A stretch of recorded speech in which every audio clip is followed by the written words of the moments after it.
ఇవాళ ఇండియాలోనే most haunted beach గురించి తెలుసుకుందాం.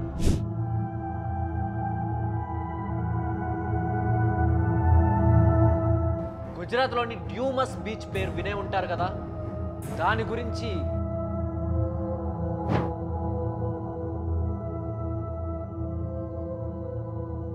ఇంత దూరం వచ్చాం కదా, కాసేపు ఉందామనుకుంటే ఇక ప్రపంచానికి కనిపించదు.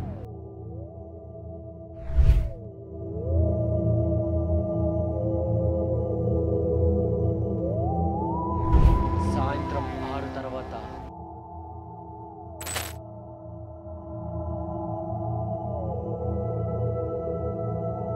బీచ్ దయ్యాలకు అడ్డాగా ఎందుకు మారింది?